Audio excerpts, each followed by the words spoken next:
Jaagrit Mishra. I am from Mount Carmel School. Today I am going to recite a poem on my father is my hero.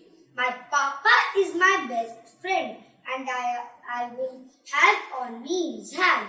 I grew up on stories narrated by him. He is the light ensuring my life is never dim. No problem looks big to me. I dare as I know to save me. He will always be there. He possesses a heart of gold. I will take care of him when he is old. I am not scared when he is near.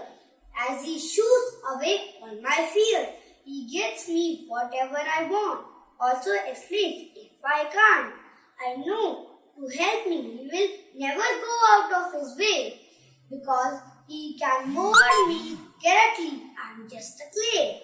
My father is my inspiration.